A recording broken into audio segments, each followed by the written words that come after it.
ਅੱਜ ਅਸੀਂ ਬਣਾਵਾਂਗੇ ਸੇਵ ਭਾਜੀ। ਇਸ ਲਈ ਲਵਾਂਗੇ ਟਮਾਟਰ, ਮਿਲਕ, हरी मिर्च, मलाई,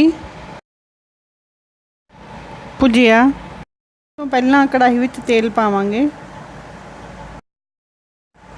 2 चमच तेल पावांगे।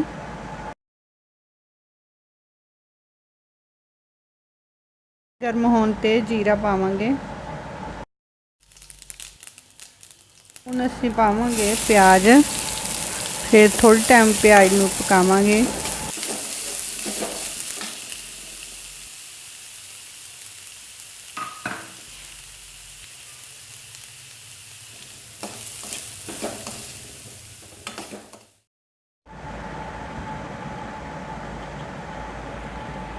हुण 1 चमच नमक पावांगे,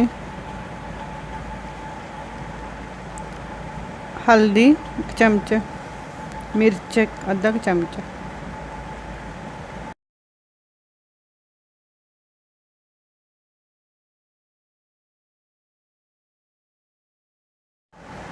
हुण असीं पावांगे टमाटर,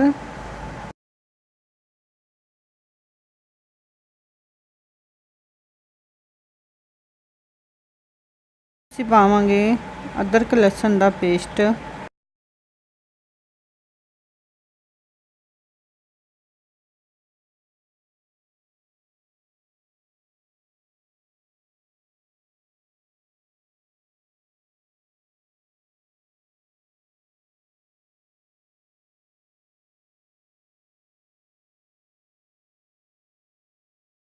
हुण पावांगे मलाई,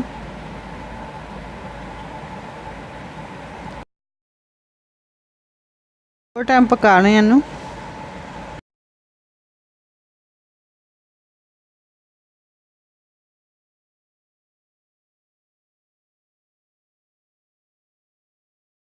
हुण पावांगे हरी मिर्च,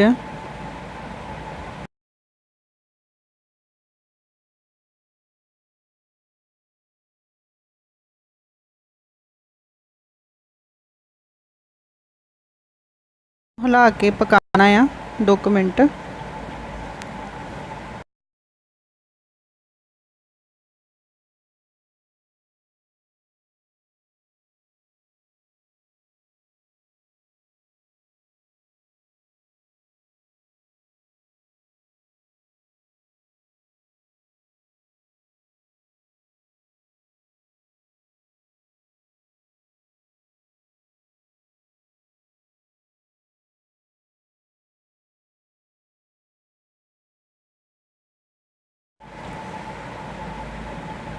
हुण उच भुजिया पा दो,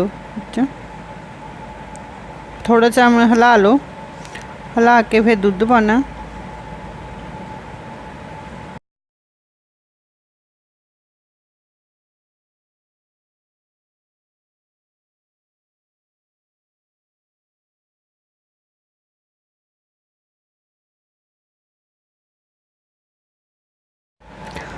हुण 1 कप दूध पा दो।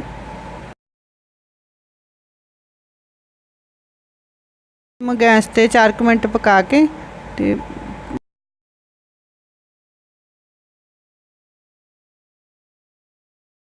इस तरह ढाबे वर्गी सब्जी घरे तैयार कर सकते हो।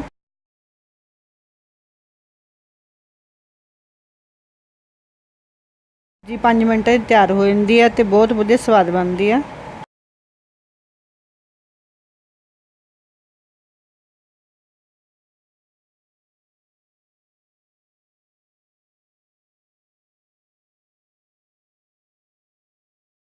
इसनूं धनिए नाल सजा सकते हैं।